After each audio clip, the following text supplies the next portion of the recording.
వెంకట పాపరాశిని దహనము చేసే ఈశా నాయకుడా నీకు నమస్కారము. అలాంటి పర్వతంపై ఉన్న నాయకుడు వెంకటేశుడు, పాపములు పోగొట్టే ప్రభువు వెంకటేశుడు అని విధాలు సరిపోయింది కదా. ఇది ఒక అర్థం. రెండవ అర్థం చెప్తున్నాం. ఇది మంత్రశక్తి పరంగా చెప్పే అర్థం. ఇంతవరకు చెప్పిన అర్థం ఆ పదానికి ఏ అర్థం ఉంటుందో పురాణం చెప్పింది, అది చెప్పేశాం. మంత్రం చెప్తాం చూడండి. మంత్రంలో అక్షరాలకు శక్తి ఉంటుంది. అందుకే మన భగవన్నామాలు ఎందుకు అంత గొప్పవంటే అర్థమైన అర్థం కాకపోయినా పనిచేస్తాయి ఇక్కడ. ఎందుకంటే ఒక మాత్ర అర్థమైన అర్థం కాకపోయినా వేస్తే పనిచేస్తుంది, అవునా లేదా? భగవన్నామాలు అలాంటివే. వాటిలో బీజాక్షర శక్తి ఉంటుంది. ఒకటి అర్థశక్తి, ఇంకోటి శబ్దశక్తి మంత్రానికి ఉంటాయి. శబ్దశక్తి ప్రకారంగా శాస్త్రమే చెప్తున్నటువంటి మాటలు విందాం. వేం అనే మాటకు చెప్తూ వేంకారో అమృత బీజస్తు కటమైశ్వర్యముచ్యతే అమృతైశ్వర్య సంఘత్వాత్ వెంకటాద్రితి స్మృత. ఇది అర్థమండి. వా ఈం కట మూడు శబ్దములు ఉన్నాయి. వా ఈం కట. వకారం అమృత బీజం. ఎవరైనా మంత్రజపం చేసేవాళ్ళు ఎవరుంటే వాళ్ళకి తెలుస్తుంది.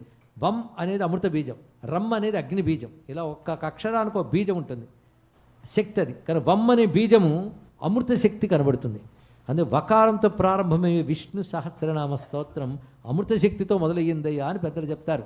విశ్వం విష్ణుర్వషట్కార. కానీ వా అమృతం, ఈం అనేది శక్తి, శక్తికి సంకేతం ఇక్కడ. ఈం తాం పద్మినీం ఈం శరణమహం ప్రపజ్జే, తాం పద్మినీం ఈం శరణమహం ప్రపజ్జే అనగా మహాలక్ష్మి, మహాశక్తి, పరాశక్తి ఈం అనే మాటలో చెప్పబడుతుంది. కానీ వా అంటే అమృతం, ఈం అంటే శక్తి. కటం అనే మాటకు అనేక అర్థాలు ఉన్నాయి. ఇక్కడ అర్థం ఐశ్వర్యం.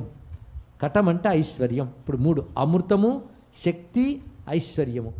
ఈ మూడు కలిసిన వాడెవడో వాడు వెంకటేశ్వరుడు. కానీ వెంకటేశ్వరుడు అంటే అమృతం, శక్తి, ఐశ్వర్యం కలిసిన మహామూర్తి వెంకటేశ్వరుడు. కానీ వెంకటేశ అని జపం చేస్తే అమృతత్వ శక్తి లభిస్తుంది. అమృతం అంటే రెండు, అపమృత్యువులు అకాల మృత్యువులు లేకుండా కాపాడుతుంది. అమృతం అంటే ఆనందం అని అర్థం. ఇక్కడ ఆనందమే అమృతం. కనుక ఆనందము మనకి అకాల అపమృత్యు బాధలు పోగొట్టేది వం, శక్తినిచ్చేది ఈం, ఐశ్వర్యం ఇచ్చేది కట, మూడు ఇచ్చేవాడు వెంకటేశుడు. ఇది వెంకటేశ్వర అనే మాటకు ఉన్నటువంటి అర్థం. కనుక నమో వెంకటేశాయ అనేది మహామంత్రమైన